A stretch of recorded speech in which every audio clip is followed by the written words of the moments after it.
Might as well go ahead and get started. So thanks to all my students who are here. These are soon-to-be A students. So thank you very much for coming. Tom asked me how long this lecture is going to be, to infinity. Well, I don't know. Just do 1/0 now to get your answer, right? Right, Nicholas? Yeah.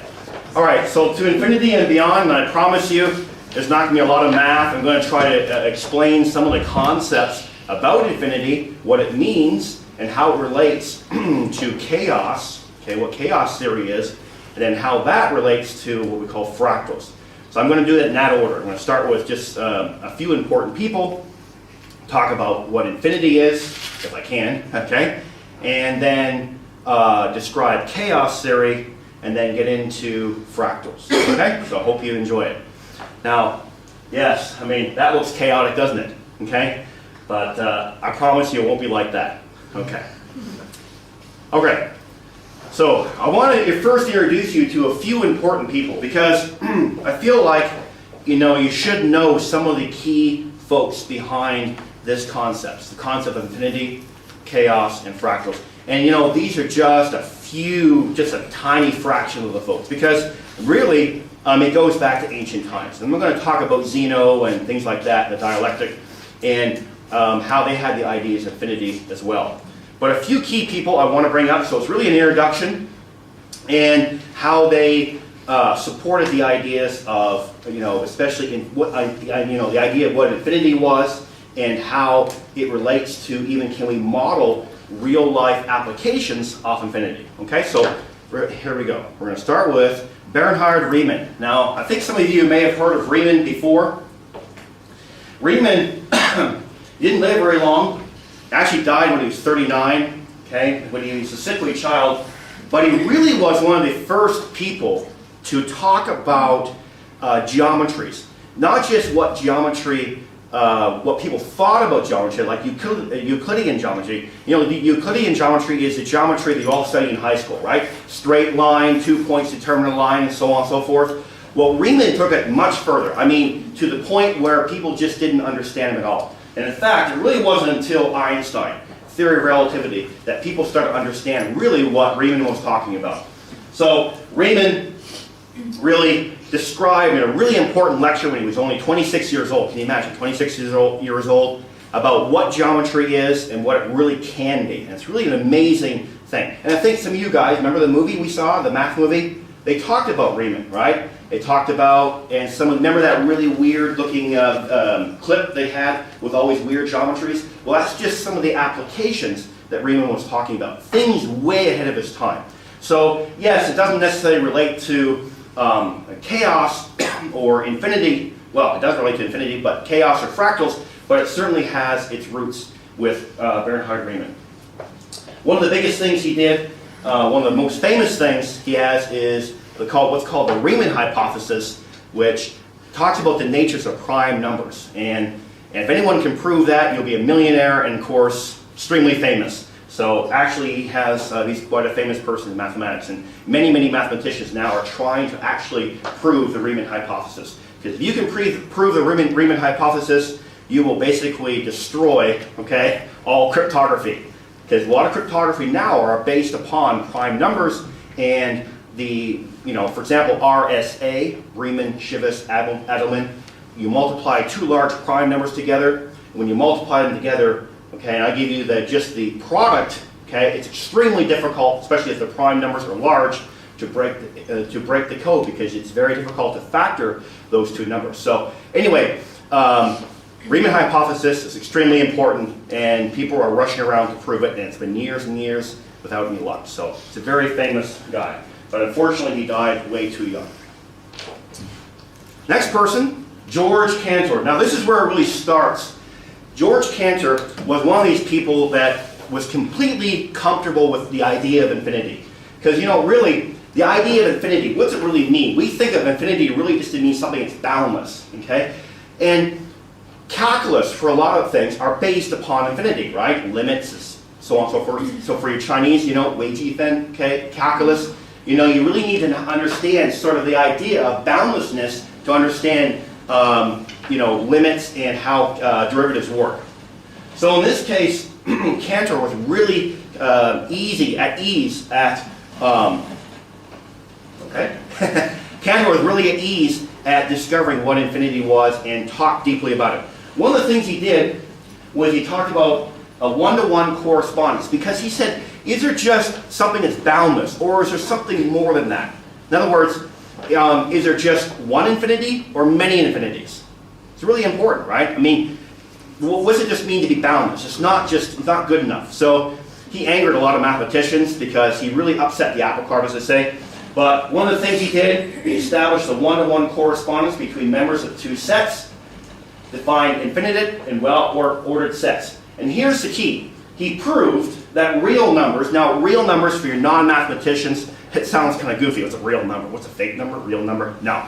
A real number are numbers that you guys, everyone here understands. Like 1, 2, 3.5, pi, right? 1/3, like what's 1/3? You know, 0.3333 repeating. 1/7, okay, it's a fraction. But you get like square root of 2. Square root of 2 is a decimal number that keeps repeating, that doesn't repeat at all, it just keeps going on forever. Okay, so these are all real numbers. Now, integer numbers, okay, are just the numbers that we all learn as a child, you know, 1, 2, 3, 4, and so on and so forth. And he proved that real numbers are actually more numerous, okay, than integer numbers, okay? And that's a big idea. So he showed there actually are at least two infinities. Of course, there are more, but that's what he showed. Okay, and he relates to something called the continuum hypothesis. Okay, so I'll get to that. I'll come back to that in a little bit later. David Hilbert, again, I like his hat, right? I wouldn't be caught dead wearing that hat now, but anyways, he's in Germany. Okay, he explains it. Okay, preeminent mathematician of the late 19th century and early 20th century. Okay. Now, he is famous for proposing the 23 famous problems. Occurred now, the 8th, remember I talked about the Riemann hypothesis. So he talked about that. Another thing, one of his famous problems that he said, unsolved problems, was the continuum hypothesis, which Cantor talked about, and I will briefly mention about the continuum hypothesis. So Hilbert was just one of these people that just, he had a broad range of ideas. He brought these all together, and he sort of solidified mathematics. Because if you look at this date when he was alive, he died. He died actually in Germany during the Nazi occupation, so it's very sad. In fact, all the mathematicians had basically left Germany at that time. Most of them went to MIT and Princeton and so forth. They went to America. Actually, the World War II was very good, in a sense, for mathematics in America, because all the top mathematicians in Germany and other places went to America, okay? Went to Princeton and so on. But David Hilbert stayed around, okay? Now, here we get now to more than the 19th century, Alan Turing. Now, have anyone here heard of Alan Turing? Ah, we got one. Nicholas certainly has. Robert. Alan Turing. Really tragic story, okay? But anyway, I won't get into the story because it's a long one. But he was instrumental in breaking the German Enigma codes. In fact, really considered one of the fathers of modern computer science, along with John von Neumann and other people. But here's the thing. After the Second World War, he talked about the chemical basis of morphogenesis. And this was really, in a sense, the start of the idea of a deterministic randomness or chaos theory. And really what chemical basis of morphogenesis talks about, he talks about, is there a way that we can describe non-uniformity seen in animals? Like, have you guys seen the black and white cows, the Holsteins, right? You ever wondered how those black and white strips kind of match up? Why each cow is different? We look at the cats outside, right? They got stripes on them, right? They don't all look the same. And really, how has that come about? I mean, what about galaxy spirals and so on and so forth? Okay, so he tried to have an idea that maybe small things join together, small processes, small systems. When they join together, they create complex shapes, or even simple shapes that we see today. Things that we don't know how it works, but it's just through simple processes that creates what we see today. And that's really what it is. It's a groundbreaking paper, and it's free on the internet. You can read it, no problem. So Alan Turing, I mean, it's one of his ideas, but he did a lot of other things, especially with computer science. But really, he basically started, in my opinion, the idea of chaos theory, deterministic randomness. Okay, and we're going to keep coming back to that theme, okay? And I promise you this is going to lead towards fractals, okay? And chaos. All right. Finally, Mandelbrot. You can't miss Mandelbrot, okay? Benoit Mandelbrot, okay? Polish Jew who came to America, I forget now, just after the Second World War. He worked at IBM, and he discovered what we now know as the Mandelbrot set. And I will show you some pictures of the Mandelbrot set a little later, okay? It's just beautiful. And in fact, at the end of this class, okay, I will show you actually a three-dimensional Mandelbrot set, and it's like a little movie, so I hope you enjoy that. But here's what he did. He laid out the theory of roughness. That's interesting, right? He said, you know, how long is the coastline of England? You know, you can't really measure it, right? It's random. I mean, you can't make a straight line, and you're sitting there measuring all the time. You can't do that, right? So he came up with the idea of, you know, fractal dimensions. And basically along with this, he talked about, you know, it's not just the jagged coastline of Britain or any coastline, but what about mountains? How are mountains created? Or is there a way we can make sense of how the randomness we see in mountains, okay? River branching. I mean, our veins. You ever looked at your veins? I mean, they look very similar to rivers, right? Maybe it can explain some of these things. And it led to a huge revolution in the idea of nature, okay? Of understanding nature with mathematics. So he's critically important. And again, he was probably the first person to actually employ computer graphics. Okay, I think 1979 or something like that. He came up with the Mandelbrot set, which I'll show you later. And the rest is history. Okay, so critically important. All right, so that's it from the folks, the introduction. Okay, now we're going to look at infinity. Ooh, infinity, there it is. That symbol, kind of the 8 on its side, okay? It's, I think the Indonesians, they do half infinity, but this is the typical shape, you know, it just means it goes on forever, okay? And that requires infinity, okay? So the concept of infinity, actually, as I mentioned at the beginning, really has been around for a long time. So, since ancient times, people have talked about infinity, okay? You know, the idea of it's just something bounded. I mean, even when you're a kid, you ever thought about that? You know, where is it? Where does something end? You look in the sky, you know, how far does it go? It's just a basic thing, right? Basic idea. I think everyone here has experienced that. But Zeno, I mean, it's not just Zeno, but I'm going to focus on Zeno. He thought about it. He had famous thought experiments, and he came up with paradoxes. And excuse me, one of his famous ones was the Achilles versus the tortoise paradox. And really what it means is that, you know, obviously the turtle is a slower runner, right? And you got Achilles here. And as long as you give the turtle a head start, understand? So the turtle starts, okay? And then Achilles starts running. By the time he reaches where the turtle started from, right? The turtle has already moved ahead, understand? Okay? At that point, okay, he goes from there, he goes to where the turtle is, right? But by that time, the turtle's moved ahead again, right? And then again, he starts here, he goes to where the turtle was, by that time the turtle's ahead. You understand? So what Zeno says, hey, it doesn't matter how the fast runner is, he's never going to catch the turtle. Okay, that's his paradox. Okay? So it's just an idea, it's a concept that shows that people were thinking about ideas of infinity. Can we play with the ideas? And it's critical.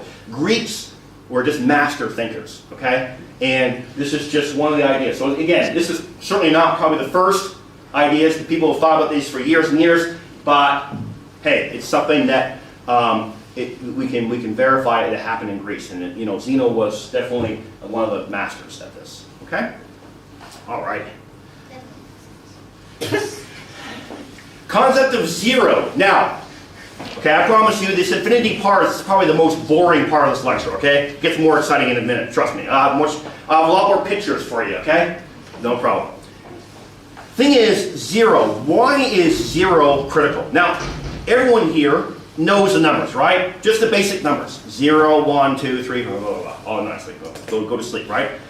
But zero really didn't exist as a number for a long time, okay? Now, you guys know this, right, in those movies, yes? Okay? 0 didn't actually exist. Okay? They had an idea of 1, 2. In fact, even negative numbers didn't make sense. Okay? But, you know, it really, two cultures, independently as I understand, developed the idea of 0. Mayan culture, believe it or not. Okay? Mayan culture.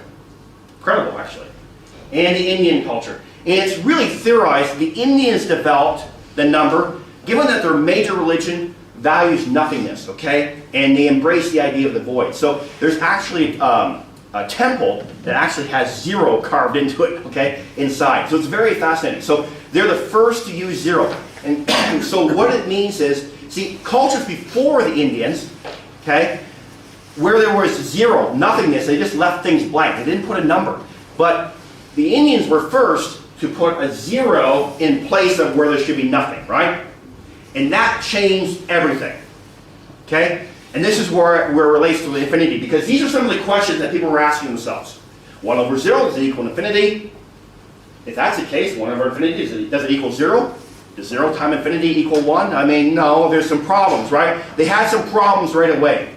Say, Brahmagupta has a whole list of problems he talks about. And once you have 0, he can think, well, you know what? You see, if I owe Nicholas, for example, money, say if I owed him 10 renminbi, okay? Then I have negative 10 renminbi. It's like a debt. So the Indians really talked about, you know, debts and, debts and surplus, okay? So that's where the idea of negative numbers come around, and you use 0 as that pivot, okay? So with 0, this idea of infinity started, came up in mathematics, so that means now that mathematics turned from just a practical application to a theoretical one. Understand?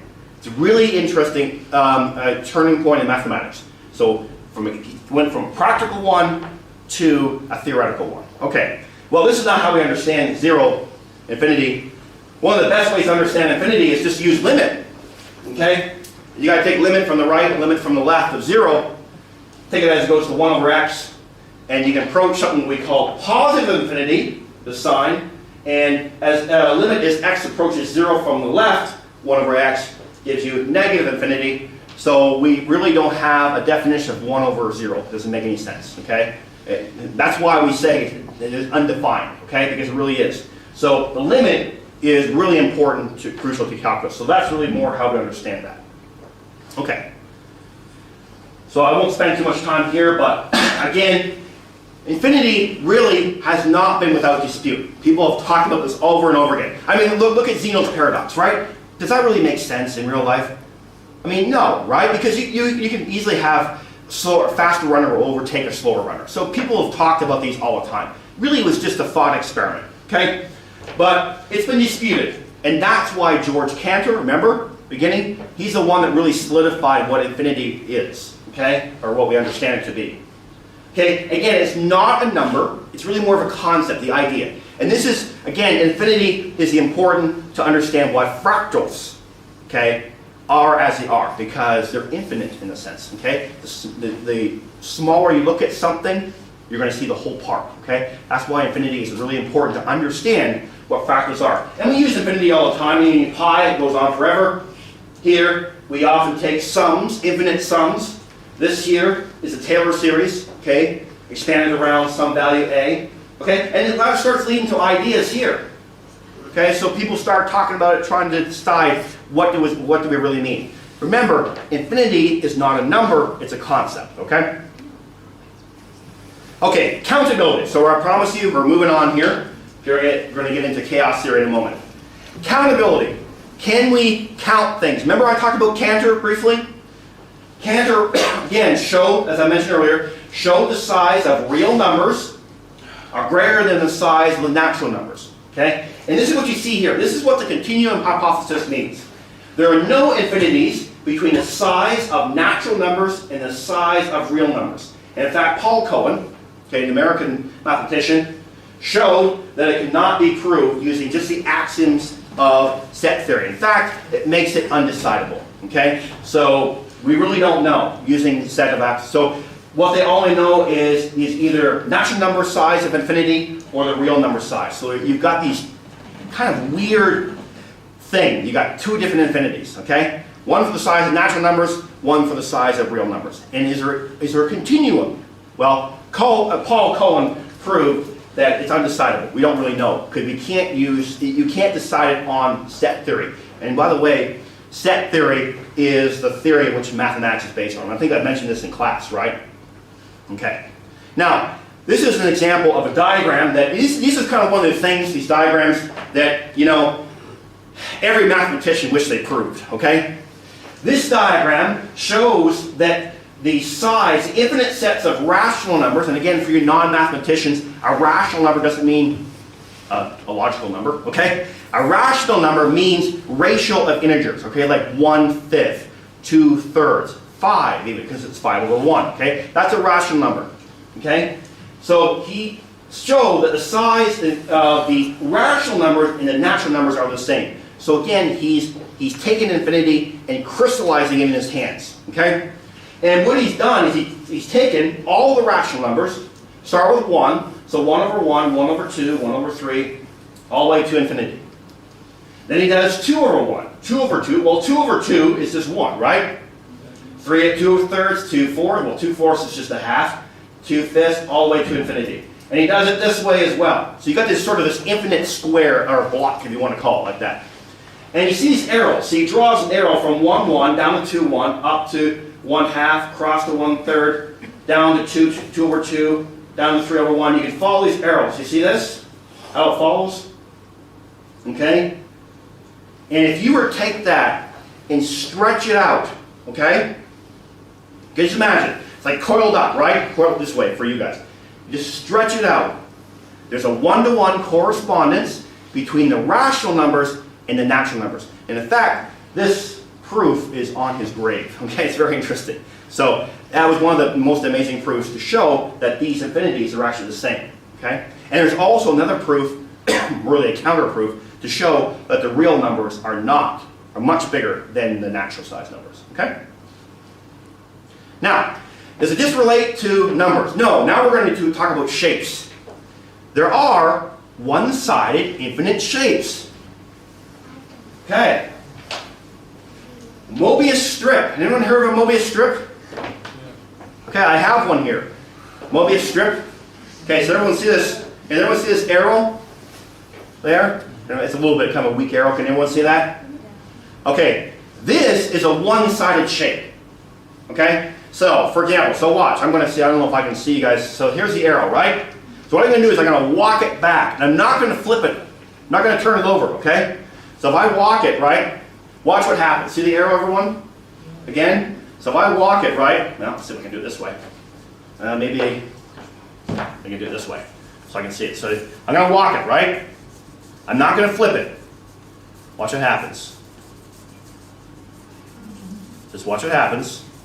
I'm transversing the whole part. I come back. See that? I never flipped it. I didn't turn it over. Okay? Do it once more. Here we go. I'm just not a magic trick. I didn't flip it. Okay? But I just keep, I'm walking, right? Walk up, it's back, right? It's a Mobius strip. Okay? And in fact, it shows right here, this is a famous picture of the ants walking the Mobius strip. And I was kidding with Nicholas yesterday. It'd be nice to get an ant and just put him on here and let him walk, you know? Do you ever go anywhere, you know? But, I mean, yeah, so it's an example. So this is really infinite length, but you just keep going over and around, right? You just keep going and going and going. You these ants will transverse the whole, both sides without going over the edge. Okay? Now, interestingly, here's the Klein bottle. Anyone heard of Klein bottles? Yeah. They're actually, it's a two-dimensional representation. Okay? And I know it looks like it's going in, but actually, you know, some topology will tell you that actually there's really no interaction between those points. But actually, if you follow along, if you climb around here, go in, you don't go in here, and you're inside now. Okay? You go inside, and you come out, and you transverse. If you just sit there and try to imagine tracing out, you can actually go in a circle. And you actually transverse the outside and the inside. Okay, so if you know, just walk it. If you walk it, say, walk it around, you go in here, you're not going to touch the points. Now you're inside, right? Now you're inside, you're inside, you're inside, you're inside, you're inside, you're inside, you're inside, inside, inside, inside. Ah, now you're outside. Okay? So that's one of the amazing things about a Klein bottle. Okay? And actually, people make these things. You can buy them on the internet. It's really incredible. Okay? So, yeah. So that's my Mobius strip.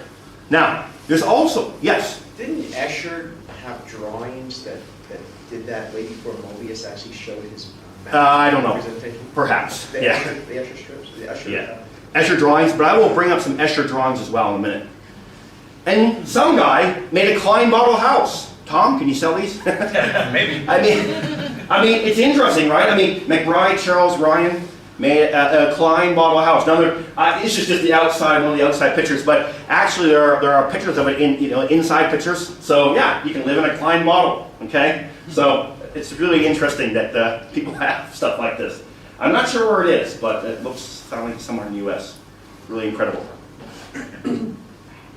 Okay, and talk about Escher. Bob, here we are.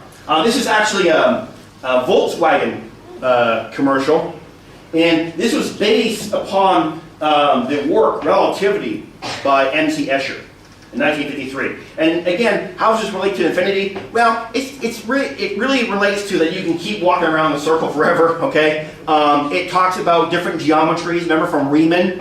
Okay, Riemann talked about what geometry is, what it can be. Okay, so these are just sort of all things. And what's amazing is you see these guys walking this way, right, with the guys over here. Okay, so gravity doesn't mean anything, right? And it's incredible that guys working on a car here, yet there's a car over here and there's a car there. Okay, so if you can step up here, and you can go over here, you can step down over here, walk over here, walk down these steps, and go over here. Kind of cool, right? We should make a building like this, a school building. So it's just that it's in art as well. The people like these kind of things, right? I love these. There's one too of a castle where guys are marching around the castle, going up and down stairs. It looks like they're always going down the stairs, but they never go down the stairs. It's very interesting. So, just different things. And again, these are inspired by the idea of infinity, and also by the idea of geometries and what geometry can be. And it's really, in my opinion, it's inspired by Riemann, ultimately. Okay, now we're going to move into something very predictable, chaos. That's a little bit more chaotic, but maybe not. Okay, chaos. And what do you think of when you think of chaos? I mean, you think of, oh man, a storm went through it, right? Or floods, tornadoes, whatever. You think of just things just completely disordered, right? Well, in mathematics, that's not really what chaos means. Chaos really is a theory about disorder, but it really means that small initial conditions, okay, iteratively done, will create unpredictable outcomes. That's really what it means. It doesn't mean, we just can't figure it out. It's too complex. Doesn't mean that, okay? Really, there's two different things. Linear systems, small changes to initial conditions can give small but general predictable outcomes. I mean, a basic mathematical equation, like y equals 2x plus 1. You give me an x, you got a y, right? But in a chaotic system, because it's iterative, okay, iterative means you're putting in a condition, you're putting it through the system, and taking that output, putting it back into the system, and then putting it back into the system, understand, many, many times, okay? By the time you're done, okay, the initial, it's completely different. And if you were to change that initial condition just a little bit, it would produce another outcome that's completely different. Understand? That you cannot predict. So, in other words, if I gave you an initial condition and said, okay, what's the outcome look like? You wouldn't know. You'd have to actually iterate it, okay? And so this is really what chaos theory is about, and applications of, okay? So there's really two different things, as we're going to look at some chaos and some ideas of what chaos theory is. Okay, now chaos theory studies the behavior of dynamical systems, and as I mentioned earlier, highly sensitive to initial conditions. Everyone's heard of the butterfly effect, okay? The butterfly can flap its wings in anywhere. Brazil, cause a tornado in Kansas. Well, maybe that's not really, that happens all the time. But, I mean, in other words, a small condition somewhere can create perhaps some other unpredictable condition. For example, you say, well, why did this tornado happen in Kansas? Well, beyond it happens every summer. I don't know. I mean, you can't relate it back to the butterfly flapped its wings, you know? That's just the idea, right? That sometimes these unpredictable these outcomes, you don't know why it happened. It's complex, okay? Like this is why weather is extremely hard to predict. You ever notice on your weather app, right? On your iPhone or whatever, and you see the temperature for today, and then in about a couple hours it changes again. Why can't they get it right? It's just, it's chaotic. Okay, it's a very complex system.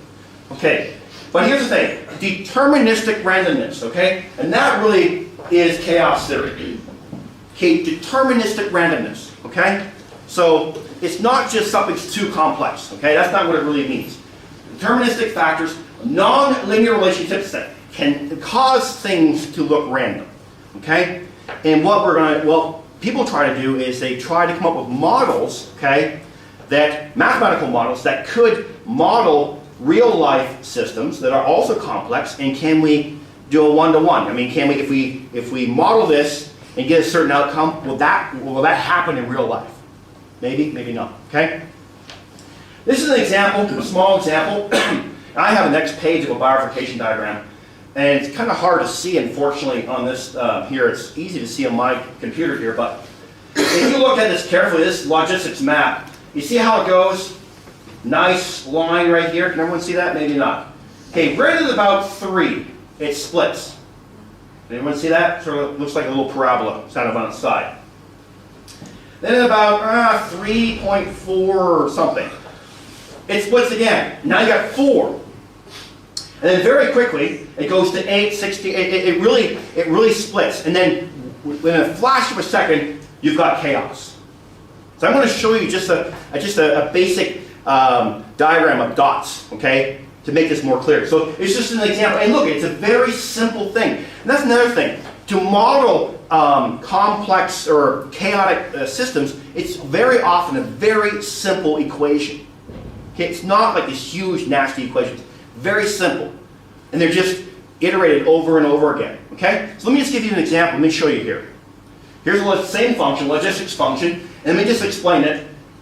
Okay, this is about as mathematical as I'm going to get today.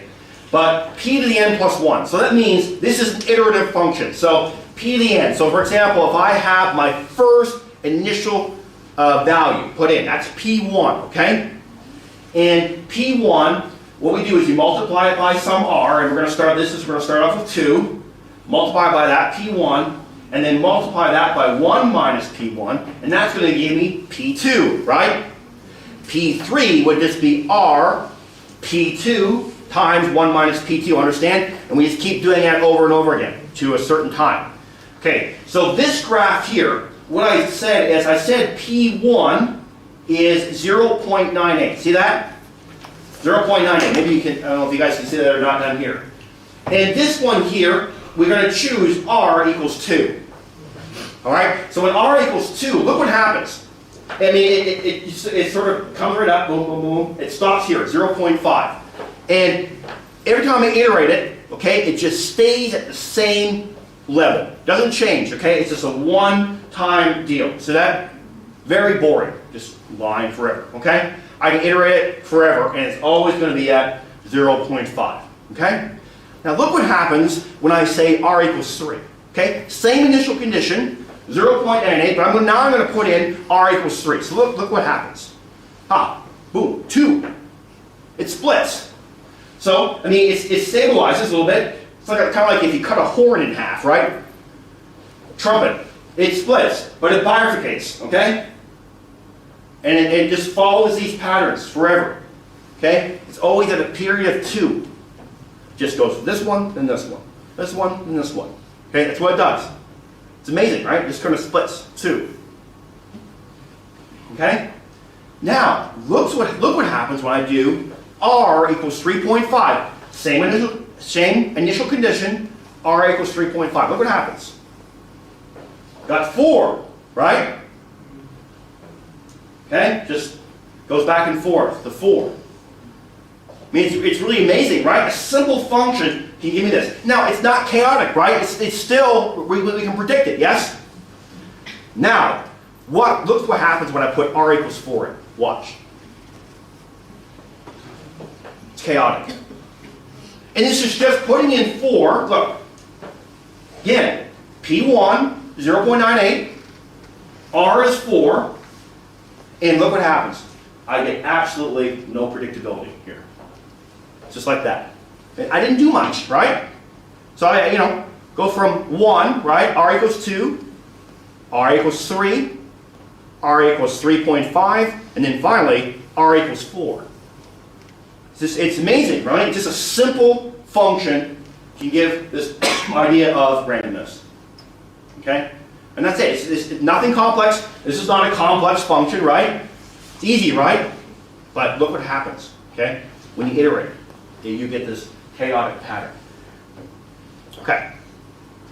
So now, usage of chaos theory. I mean, this is all nice, right? But what can we really use chaos theory for? I don't have much time necessarily to go through all these things, but really, one of the first things, Turing's original idea, simulation of biological systems. Actually, Dr. Levy, in the 70s, I believe, also tried to do this and found out the hard way that chaos theory really is true. Okay, but Turing's idea again, maybe how shells have their different designs, why cows have their designs, yes, and how different animals. Okay, this is an idea that perhaps it's because of how proteins, etc., bind together, and by those proteins binding together through chaos, okay, create these overall patterns that we see, right? We just don't know. I mean, it's like, again, it's small initial condition that we see, right? And we iterate it, we get this really weird outcome. That if we saw that outcome, we wouldn't know where it started from, understand? Same thing. We see the cows with black and white patterns. How'd that happen? Well, it's a little bit more complex, right? You got to kind of back up. But what he's saying is the morphogenesis, chemical basis of morphogenesis is saying that those patterns probably come from simple biological systems.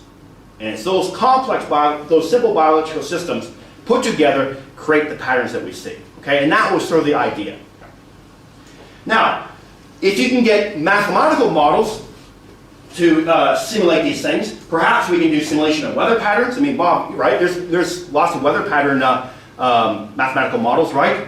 Many, okay? Based on chaos, okay?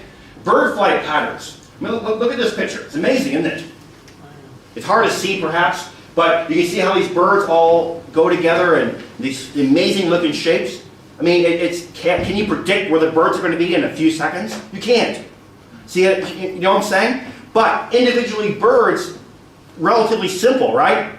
It's how they interact, and you get thousands and thousands of birds interacting to create these amazing patterns that we would have no idea how to predict, right? Do you see what I'm saying? You take a simple idea of the birds and how they interact, and by putting thousands of them together, you create these amazing patterns, like a school of fish, right? Fish seem pretty stupid, right? But they're not, okay? But but if you've been to the tropics, you see how they move together? It's like on a flash, right? How does that work? It's incredible, isn't it? So that's what we're talking about here. Stock exchange. Ooh. Predict the stock market. People have been working on that for a long time. Now, if you can predict the stock market, you'll be rich for about 2 days. Then when the stock market crashes, because everyone else will be doing the same thing, it'll be a problem, right? But I mean, it's chaotic, right? You can't predict the stock market as far as we know, anyways. Maybe. If you know, let me know. Talk to me afterwards, okay? You can predict the stock market. But really, right? It's a thing to think about. Population growth, spread of epidemics, and so on and so forth. I mean, there's many applications. Fractal file compression. There's a good tongue twister for you. Can be theoretically up to 600 to 1. Wow, that's amazing. Here's a cool thing, especially with computer graphics. We can create computer generated graphics like movies and games. And this is going to lead now to fractals, okay? Because fractals are based on chaotic systems. And like clouds, landscapes are fractals according to Mandelbrot. In fact, when he was talking about the length of the coastline of England, he was also referring to, hey, how's a mountain? Is there a way we can sort of predict what a mountain looks like, or can we make some sense out of it mathematically? Okay? And that's where the idea of fractals come in. okay? So the computer graphics it's excellent because you just need a small initial condition, iterate it, and you got a mountain. Okay, now I'll show you just a quick little thing how to do that, okay? It's pretty interesting. Okay, here we are, fractals. Okay, it's a beautiful looking fractal. Okay, now Mandelbrot coined the term fractals. Okay, Benoit Mandelbrot. Okay, but it really starts actually with Cantor. Remember George Cantor? Oh, we didn't forget. Okay, he was challenged to get a set that had infinite points. Okay, understand? Yet a length of 0. Understand?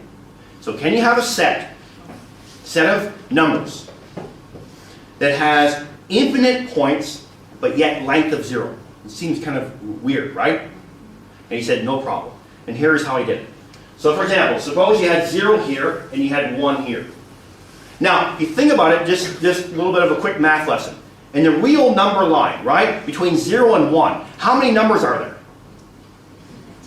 There's infinite numbers, right? It's real numbers, okay? I mean, if you don't believe it, you give me a number which you think is the end, I'll give you another number, okay? Just keep adding a decimal to the end, okay? It's easy to prove, okay? So what he did is he said, hey, look, I'm going to take this set, 0 to 1, and I'm going to take out the middle third, okay? So now you have 1/3 here left and 1/3 here left, right? So you got 2/3 left, 1/3. Now, look, how many points? Well, you really have an infinite number of points, but you're really starting out with 0 and 1, right? But just look at the end points of the line. You got 0, okay? You got a third, 2/3, and you got a 1 here, right? So you're actually increasing the number of points, right? But you're making the length a third less, yes? And do it again. So he did it again. And each point, you can see he takes a third out of here, a third out of here. Do it again. Third out of here, third out of here, okay, here, and here. You see what he's doing? You do this over and over again. You take this to infinity, right? What ends up happening? Well, remember, you're going to infinity, yes? Means on forever. What you're going to end up with is an infinite set of points, but there's going to be no distance, there's going to be no length between those points if you take it to infinity, okay? And that was his point. Now what's really interesting about this is actually it's like a baby fractal. Because look, I'm going to be talking about what a fractal is, but let me just start with it. Fractal really is something that's self-similar. In other words, when you look at a small part of the fractal, right, you see the whole set. Okay, that's what really a fractal means. So you look at this whole thing here, you take part of it, yes? Doesn't that look like this? Maybe shrunk? And look at this little part. See? If you were to expand this out, it would look kind of like this, right?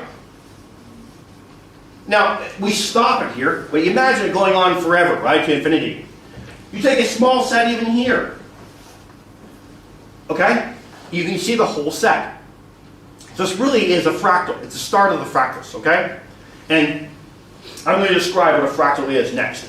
But it started with Cantor. And you see, this is why infinity is important, okay? Because you're taking it to infinitum, okay? Going forever, all right? Now, here's a fractal. Okay. Fragmented geometric shape that can be split into parts, okay? And really is a reduced copy of the whole. A property called self-similarity, okay? So, what they're saying is, you look at a part of it, right? And you see the whole thing. You ever hear the saying, if you look into a grain of sand, you see the whole universe? That's kind of the idea, right? That you look at a small part, you see the whole picture. Now look at this thing here. Here's an example of chaos. You got this triangle that starts off, see? And you do one iteration. See the iteration? You do it over and over again, and look what you end up with. You end up with a mountain that's completely, you would never have an idea how it started, right? I mean, look at this thing. As it gets complex, it becomes a small mountain-looking shape, right? You cannot determine what it initially looked like, okay? So this is where the idea is that fractals come in. Now this here is the Mandelbrot set, the part of it, the overall view of it, okay? And again, just to talk about self-similarity, I'm going to show you some pictures and I'm going to point out some self-similarity things. But, for example, see this little bulb here? We call it a little bulb. Well, that little bulb, if you look here, you see it here as well, right? And if you look at the top here, you see this bulb? It looks like the whole bulb, right? Okay? So it's just an idea of self-similarity. And these, again, this is a Mandelbrot. This is a set that that Benoit Mandelbrot did a computer graphics of in 1979. Not of this quality. Okay, this is done by Wolfram. Okay, a Mathematica, but not my picture. But it's certainly an example of what the beauty of fractals. Okay, and again, as I mentioned, what are fractals? Well, self-similarity. We talk about clouds, right? I mean, not exactly, but you know, clouds are one. Mountains, ranges, craters, veins in your hand, rivers, you know what I mean? So you see these everywhere. Okay, now let's look at some ones in nature. Look at this. I mean, this is a desert floor. I mean, it's amazing, right? These cracks, how they're spreading like this. It gives you a sort of a fractal idea of, you know, of these little irregular shapes, and they make up a whole floor. This is just this is not obviously not real, but it's a tree. Now, remember we were talking about self-similarity? Well, look at this. You see how this tree, look at this whole tree, right? Now look at the tree on the side, the branches. Doesn't look like the whole tree? Okay? And look at this thing right here. Looks like the whole tree, right? Now, this is the actual tree. Now, this tree, excuse me, are you looking at the whole tree or just the branch? See what I'm saying? You don't really know. Now, I can tell by this little thing here, you're probably looking at the branch. What I'm saying is, it just shows you that, you know, maybe you're looking at the branch, maybe you're looking at the whole tree. Okay, so it's an idea of fractal. So this branch here, if you're going to take this rest away, and you're going to take the picture and tilt it like this, maybe you think, hey, we're taking a picture of a tree and a bush. You don't know, right? You don't know it's a branch. This is the idea of fractal. So you see these things in nature. This is actually particularly amazing. It's broccoli. I've never seen this broccoli. Have anyone eaten this? It's really cool looking. But it's a wonderful fractal, because if you look at these little bulbs, it looks like the whole vegetable in one shot, right? I've never eaten these things. It looks kind of creepy to eat, to me, honestly. But anyway, it shows you it's a really nice looking fractal, actually pure fractal in nature. Okay? So these are just a few examples. I mean, there's many, many, many examples I can go through. Okay? All right. Fractals in art. Okay, Escher, Bob had mentioned this earlier, okay, that, you know, art uses a lot of fractals, especially people like Escher. Escher was amazing, from Holland, I believe, and he was a master at tiling of the plane. So he had all these different shapes, and he put them together. You can see these little lizards, they all sort of join together, these black lizards and white lizards, and how they all meet up, okay? And he tiled the plane, and it just goes towards infinity in the middle, okay? But these lizards, there's no spaces. They all join together. Okay, see how their feet join in with the other feet? Okay? It's like complete tiling of the plane, okay? It'd be great to have a floor. Like, we'll make make the hall big floor like that. That would be cool, wouldn't it? Big mat, you know?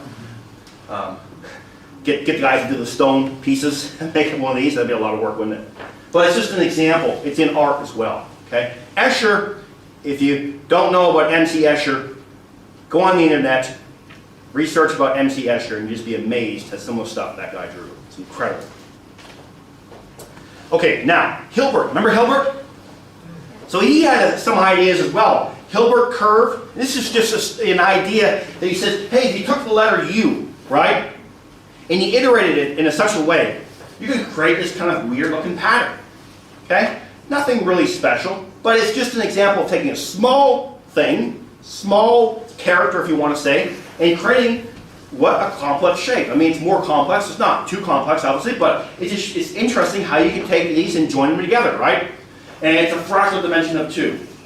Doesn't increase the width, just goes kind of lengthwise, all right? And what someone else also did is 3-dimensional Hilbert cubes. Cool. We need one of these, don't we? And then we need one of these guys. Who wants to make one? Anyone? Sean? All right. But this one's an interesting picture. It's really unfortunate. It looks like the guy took like tailpipes or something and sort of joined them together, but they're all rusting. I mean, I feel bad for it. I mean, it's great. What an awesome thing. And this is a Hilbert cube at some museum, but it's like three-dimensional. So you can see these things sort of loop around each other, right? Like this. Okay? Because Hilbert talked about different spaces, not just what we see as space, but he talked about different spaces, which allowed for different fractal dimensions. So, Hilbert also, his groundwork, mathematical groundwork, allowed for some of these things to take place. Okay? So just some interesting examples. Okay. Now, here's one that's another two-dimensional one. The Koch. Some people call them Coke, but I call them Koch. Okay? Koch snowflake. It starts off with an equilateral triangle. An equilateral triangle is a triangle with the same length of sides. Okay? So this side is the same as the length of these two sides. Okay? Well, this side, plus this side are all the same length. 60 degrees each angle. And what you do is, you start up an iteration. Just like the mountains, remember the mountain we just did, like I showed you? We're going to do the same thing. But when you have the side of the triangle, what you're going to do is you're going to split it here. And you're going to put a point on, okay? So you're going to make it, you're going to point each side. And you do it over and over again. See how it does it? Right here, see? Boom. Sort of points out. That gives it, you give it horns, okay? And each side. Each side, you put in like a little point, okay? So you're actually increasing the length. Do you understand? The perimeter, okay? The perimeter is the length of all sides, okay? The sum of the length of all sides. And when you do this perimeter, you keep doing this over and over again, you get an infinite perimeter, yet finite area. Now that's amazing to think about, right? Just like with Cantor's set, no length, but yet infinite points. Well, this thing is kind of also weird. You take this to infinity, you have infinite length perimeter, but yet finite area. Okay, so that's pretty weird. Okay, so it's just an example of a basic fractal. And in fact, I think a lot of times in high school, I don't know if you did in high school or not, but we did this as a kind of a group work project. You draw a few iterations of the Koch snowflake. Now, the one I like a lot is the Sierpinski triangle. And these ones are the ones I rendered personally. Okay, so I have a mathematical package that I render these things. And you may not be able to see it from there. I hope you can. But direct your eyes to these dots here. 1, 2, 3, and then you got these dots here. See that? So what we're going to do is, if you can imagine drawing a triangle, imaginary triangle from these two. You see these points here? And then from here down, you see that? And then from over here, see that? Now, what's left? What did I leave out? I left out the inverted triangle in the middle. See that? So what I'm going to do is I'm going to take each triangle and add another dot in midway between each side. Okay? But I will not do that for the inverted triangle. Okay? Understand? So in the next iteration, I'm going to have a dot here, here, and here. I mean, it is on the inverted triangle, but you'll see later I won't be using it again. Okay? And then same thing here. Here I'm going to put a dot here, here, and here. And then this triangle here, I'm going to put a dot here, here, and here. So watch this iteration. Not very exciting, right? But I've done it. And is there a fractal? Well, you can look at it, right? Because now, you see this here? This is what I originally had, right? If I go back, see this? 6 points. Well, if I go here, I've got them right here, right? And I've got them right here, see? And I'm right here. So just imagine this inverted triangle here. I'm going to leave that blank, okay? We're not going to do anything with that. We're not going to put points here or anything else, okay? So this is a triangle here, here, and here. So I'm going to, again, do the same thing. So let's look at the top. Okay? See this inverted triangle here? I'm going to leave that alone as well. See what I'm doing? So I'm going to put a point here, here, and here, and then here, here, here, here, here, and here. And I'm going to do this similarly with this triangle, and also this triangle. Okay? So look what happens. Again, not exciting, right? I mean, not really that exciting. You don't really see much. Okay? But you can see, again, just look at the top part. Here, here, and here, right? You see now the triangle in the middle is left over, right? So this one here I'm going to leave alone as well. Let's see. This one here I'm going to leave alone, and this one here I'm going to leave alone. Okay? Let's do one more. Starting to see a little bit more, not much, right? But you can see these are open, open, open, and open, right? Let's do it again. Now you can start seeing it, right? So again, see the hole here, hole here, hole here, and you can see this triangle. is matched up here, is matched down here, which looks like the whole thing, right? That's the whole point. Look at the small part, gives you the view of the whole thing, okay? All right? Now, let's do it once more, because this could go on forever. Okay, actually, one more after this. Okay, you can see more spaces are open now, right? Okay, and we'll do it one more time. Okay? Okay, and this is called the Sierpinski triangle. Okay, now, I have a program that just calculates these and just did iterations and copied them in for you. But you can see, it's an amazing fractal. Okay, it's just a basic two-dimensional fractal. Here's a fractal 2.0. But again, the way I did it, it has 0 area, infinite number of dots. Because there's no area, okay? Because it's just dots. I'm putting in points, okay? And it gives you this wonderful little thing, okay? Later, I'm going to show you Sierpinski sponge, which is really interesting. A three-dimensional view of this, okay? So just to go back really quick, this goes from here, here. There it goes. Cool, right? Now, the way I did it, is that the only way to get a Sierpinski triangle? No. There's another way called cellular accommodation. Like this. Also Sierpinski triangle. See that? Really interesting. How do I do it? Well, this is another way you can do it, is by looking at cell patterns. Okay, so for example, you see these, I don't know if you guys can see them there or not. You have 1, 1, 1. So what we want to do is kind of like the game of life. You ever heard of the game of life? That's really where that comes from. So this really comes from Stephen Wolfram, okay, which is part of who actually created Mathematica. And you guys know Wolfram app on your iPhone? That's also Mathematica. And what he said was, this is one pattern that says, if you have 1, 1, 1, it's like life, right? You've got 3 spots, these 3 beings are taking up too much resources. So what we're going to do is we're going to kill one off. Okay, we've got 0 here, right? 1 dies, okay? Then you got 1, 1, 0. Well, there's still too many, okay? So what we're going to do is 1's going to sort of pass away here. We got 0 down here. Then you got 1, 0, 1. Well, the middle space is open, so these guys are lonely. We're going to put 1 back in there. So we got 1 down here. 1, 0, 0, there's only 1 life, 2 deaths. We're going to have another, we're going to create 1, put 1. This is just flips of this one, same thing. This one, again, there's 1 here in the middle. We're going to go ahead and keep 1 because there's only 2, there's only 1 living, 2 are passed. And same thing here, there's 2 are passed, 1 is living, we're going to add 1. And of course, if no one's around, we need to add life. And this is just a simple pattern. Do you guys see this? It's a simple rules, right? These 8 rules, very simple, do you agree? But yet, when you apply these simple rules, and you go on the top here, you start off with 1, just the number 1, and apply these rules to every matrix going down, you end up with a Sierpinski triangle. Isn't that amazing? It's incredible, in my opinion. I mean, it's just simple rules, and like I said, it's chaos, right? It's like, I mean, it's amazing how you would actually get this, right? Simple rules gives you this, okay? Now, what about if I just made some random numbers across the top? Look what happens. Boom. It's like chaotic, right? So I just get some random numbers across the top and apply these rules, and look at these things. And you may say, it looks very random. It is, but you can look deeply and you can sort of see patterns.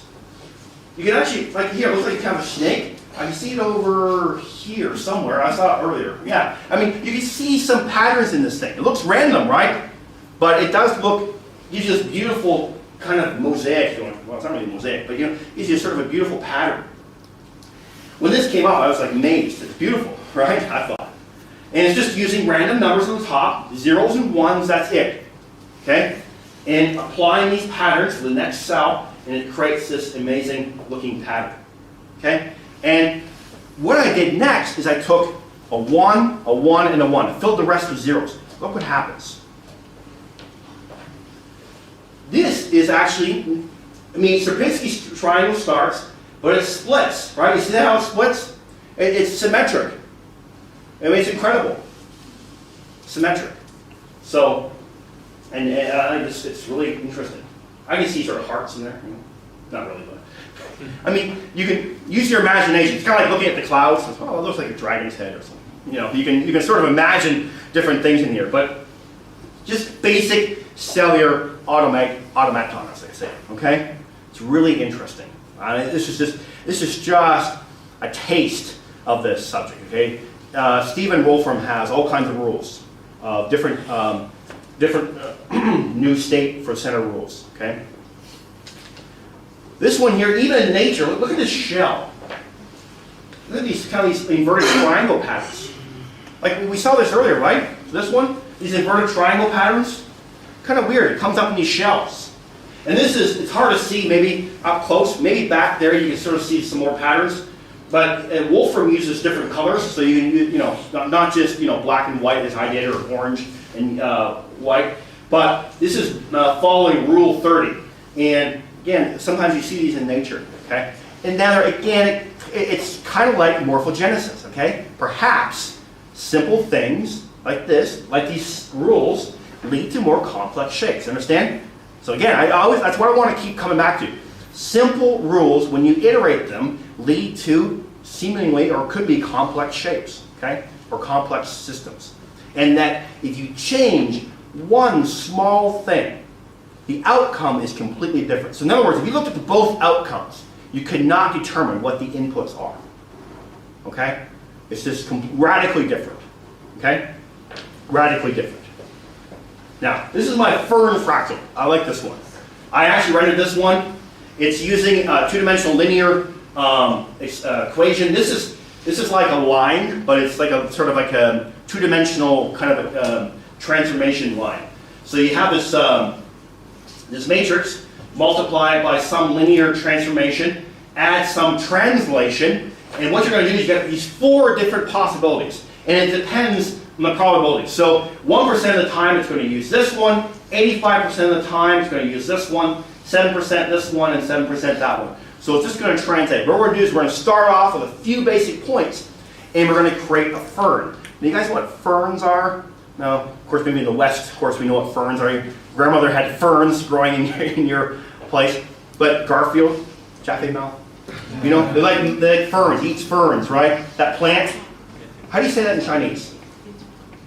Fern.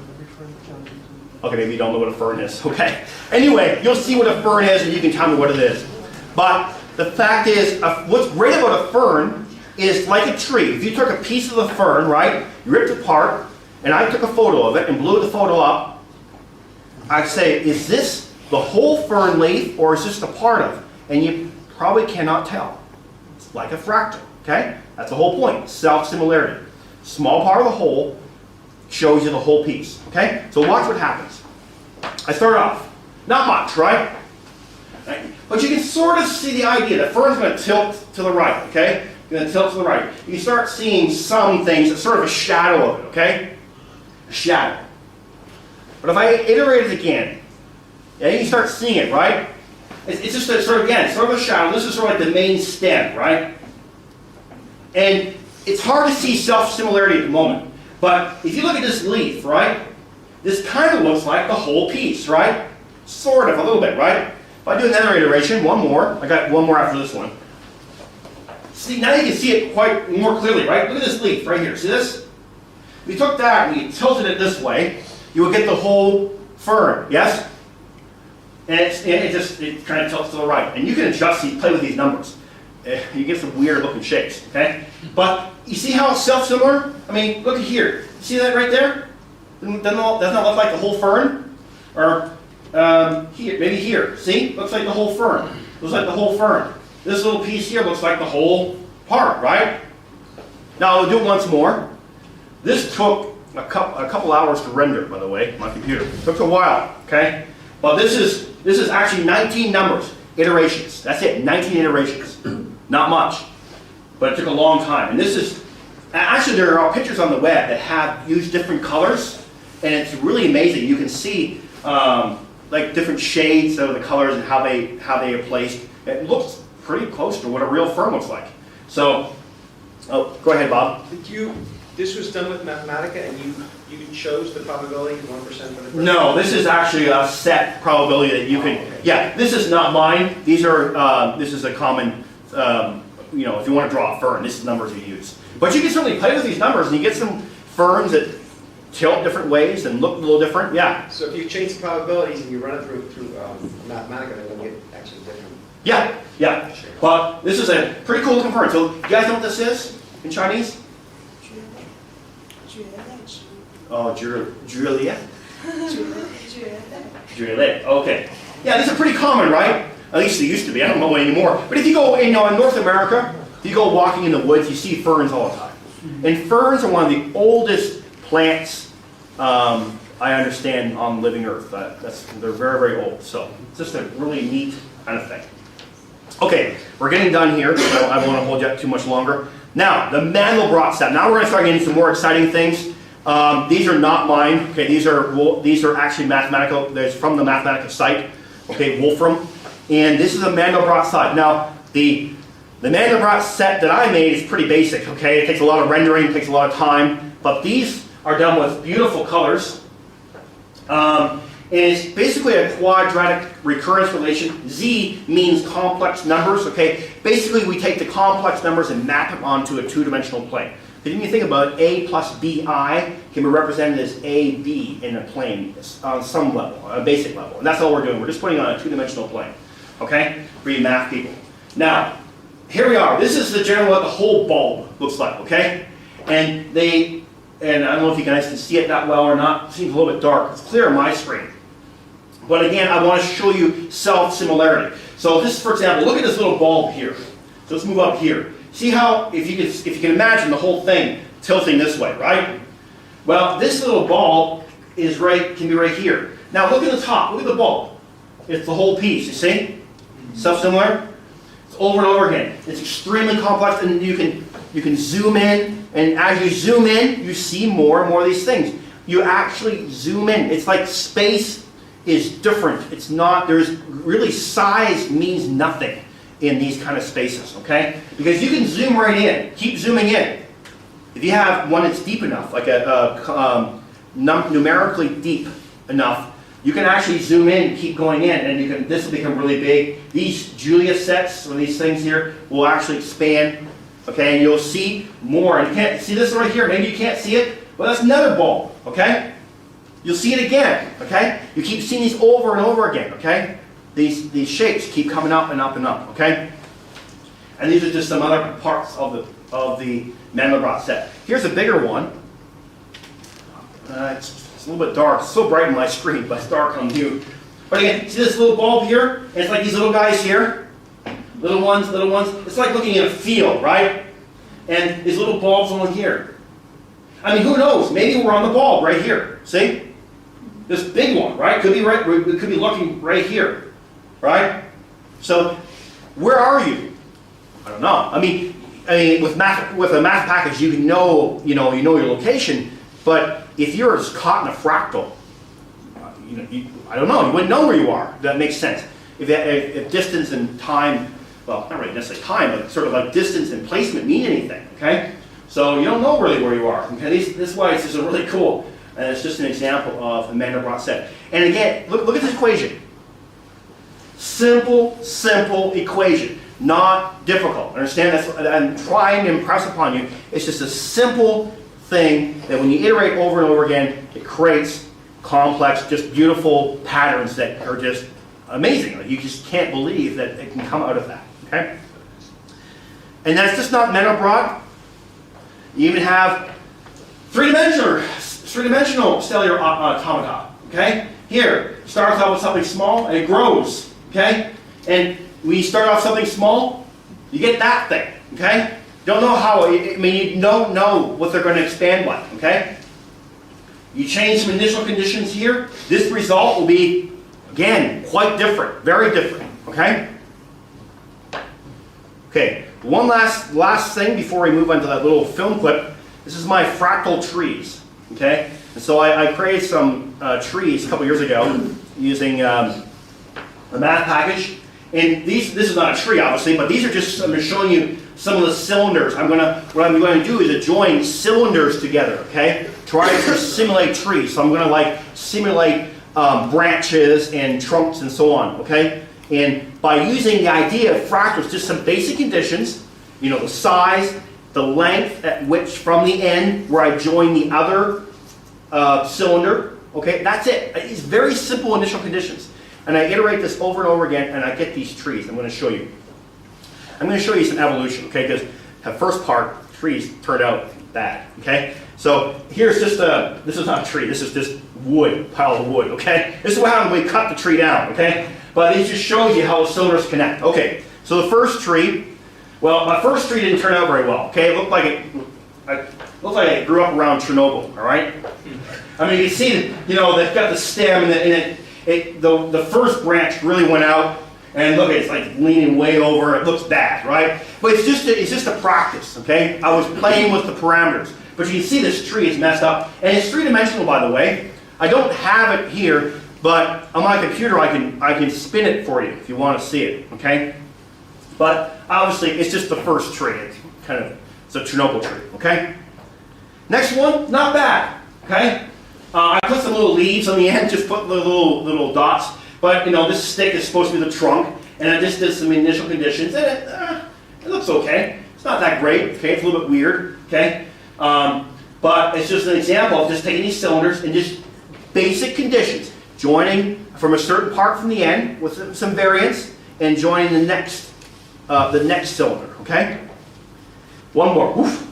This tree kind of got, it's like a hedge, right? So I made it really small. I changed the parameters just a little bit, and I got this. So this was the first parameter, okay, and this is the second one. So you can see I made the parameters different, and the tree completely different. Okay, next one. This is not bad. It looks a bit like a pine tree, right? But the problem with this tree is if you were to rotate it, I'm showing you the best side, because if you rotate the tree, it's like flat. Kind of like, it's not flat, but it's a bit flat, you know? What tree is like that, right? But it's just a trick. This is the best one right here. That looks pretty good, doesn't it? Not bad, you know? Looks kind of normal, you know? But it's just, I mean, does it really look like a tree? No, but it sort of looks like a tree, right? And I'm just using basic things, just cylinders, some basic initial conditions, where to put the next cylinder, and here I get something that looks like pretty close to a tree, okay? I mean, I could dress it up, I could put leaves in the end, you know, whatever. I could probably make it look pretty good, okay? So it's just, again, basic things lead to, when you iterate them, lead to complex, maybe unpredictable results, okay? Okay, now, we're going to finish up here. The last thing, remember I talked to you about the Sierpinski sponge? Remember we had the Sierpinski triangle I talked to you about a couple times? Now there's a sponge. This is really cool. So it's like a three-dimensional Sierpinski's triangle, but now we're doing it in a sponge. So you can see that they've taken out a big chunk of the face, and actually not just the face, the side, if you want to call it. They took out the middle, right? Did the same thing on the top and the side, and kept doing it over and over again. And you can't really see it here, but if you were to zoom in here, right, you would see the whole thing again, right? Okay, the closer, if you want to call it closer, the closer you move into the sponge, you see the sides, you see the whole thing again, right? That's what a fractal is. Self-similar. You see a small part, you see the whole bit, okay? And this is like from Minecraft, kind of cool. But it's like if you were to, you know, if you were to build a building like this, right? It's kind of cool, right? It looks like something out of Star Trek or something. Maybe, I know what, the Borg? Maybe we can build a ship for the Borg, right? Right? But you know, again, it's just kind of cool. You can see inside it, right? It's like really wild, I think. And if you look, if you're standing inside it, it's really cool. Like a mine shaft, right? It's actually inside the thing, okay? So you can actually see up, right? And it kind of cuts through. And again, and it may be hard to see, but you can go through it here and here. And if you were to, again, actually, you don't even have to go there, just look on the floor. You would see the whole thing again, right? In a small scale, okay? So you could walk over here and you see the whole bit. Again, it's what's interesting about fractals, okay? Okay, So three-dimensional fractals. I got a little video clip for you. I hope you can see it. What I want to do is, this is a video that this guy did a three-dimensional fractal. Okay, it's a Mandelbrot set. It's off YouTube, so you can download these freely. And he put some music to it, which is really nice. And what's neat about it is that it took him 165 hours. 165 hours to render, okay, to create this thing. Okay, now this program he used is freely available. It's freeware to make these things. Okay, so I'm going to play it. It's just a few minutes long, and I hope you enjoy it. Here, I'm just going to, oh yeah, right here. Just one moment. Okay. Oh, what happened?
Okay. And you can see that that was really only just a part of the whole fractal. You know, it's just a small part of the whole fractal. And if you took that video and you went into those walls, you'd see even more. So it's really incredible. It's amazing. Mathematics just leads to some beautiful things. It's just incredible. So anyway, I hope you enjoyed it. And that's my fractals. And I just hope you enjoyed the presentation. If you have any questions, I'll take some questions now. Take some questions? Anyone have any questions? Yes, Sean. Would you say our universe is a fractal? Oh boy. Just say yes. Just say yes. You can't prove them wrong. I don't know. It's just hard to say. It really is. I mean, I think fractals give us some understanding of things. I mean, if you look at a tree, is it exactly a fractal? No. I mean, is it completely self-similar? No.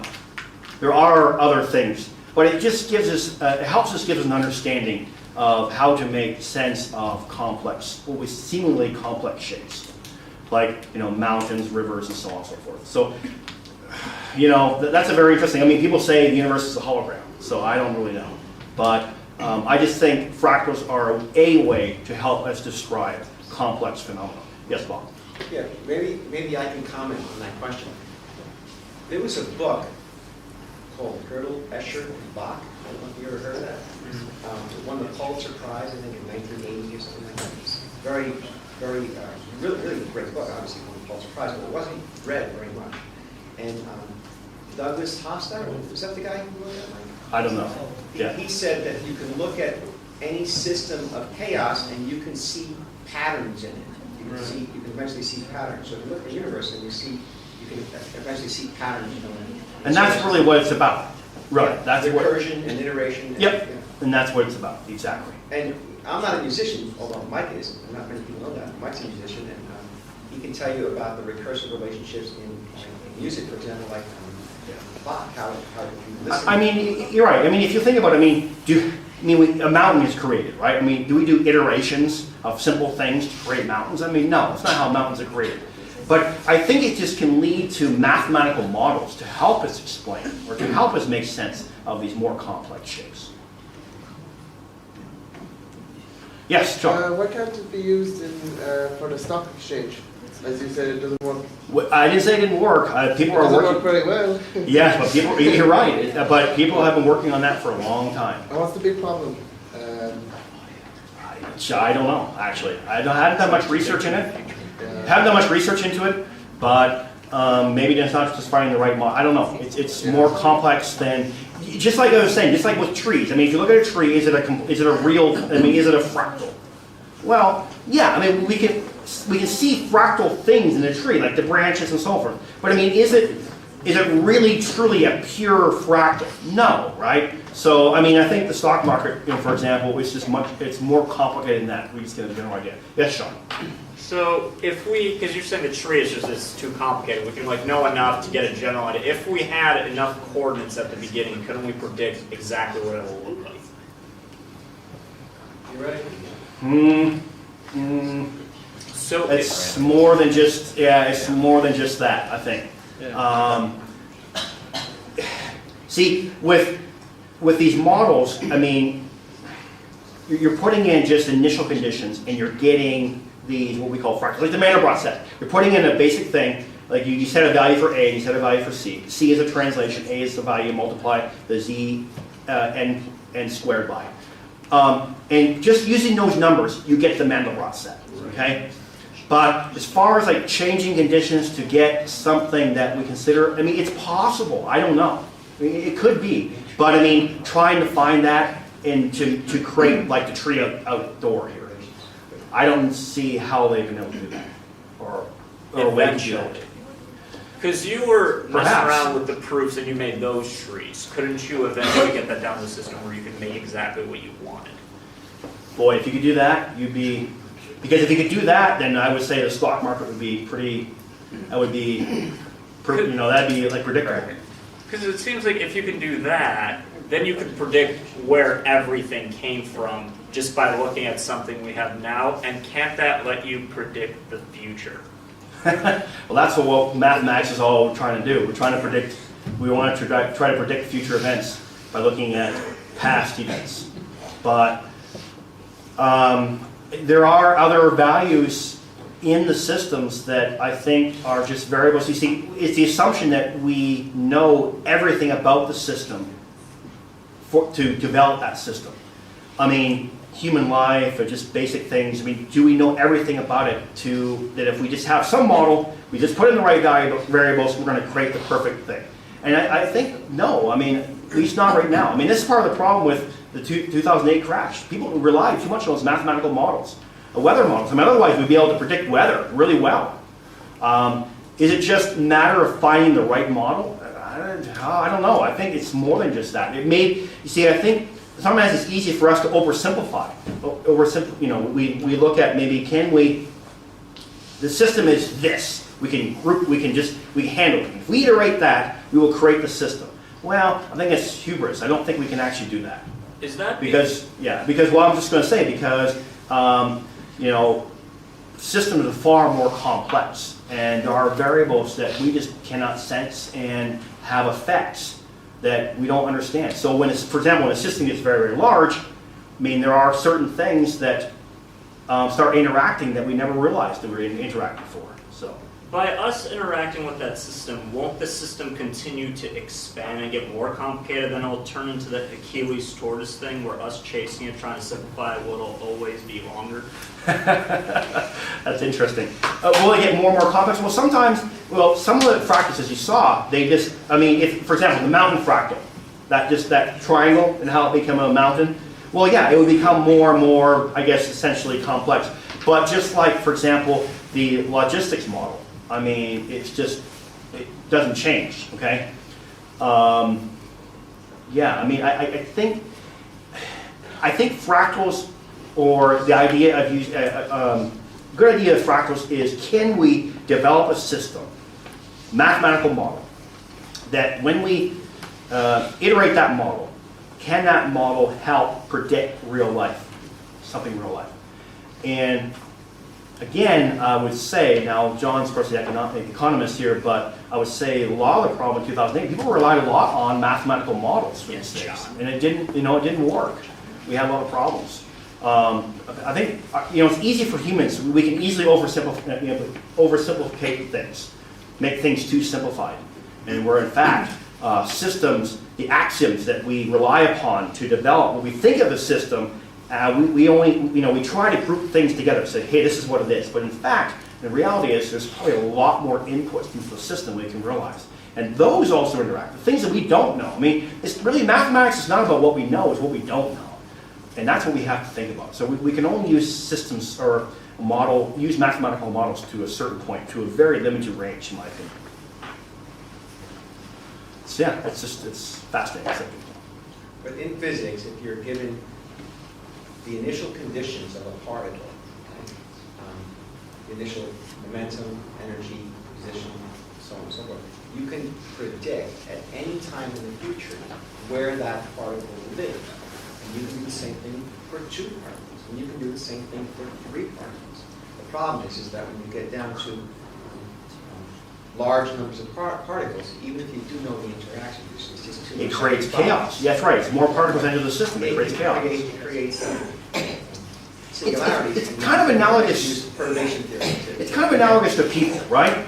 Sorry guys, I'm almost finished here. So it's kind of analogous to people. You have one person, and you have a couple people, and then a small group of people. The group dynamic is, we're familiar with that. But when you start getting crowds of people, you see how it changes? How people start just acting, it's almost fluid.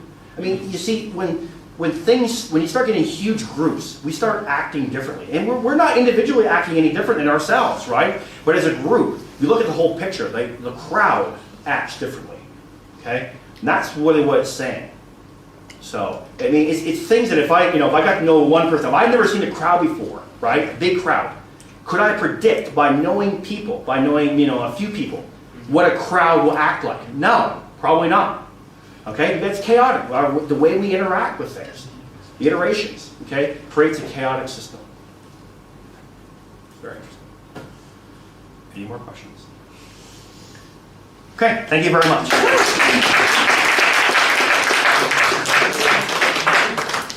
So that'll be an IQ to you, are you gonna send this?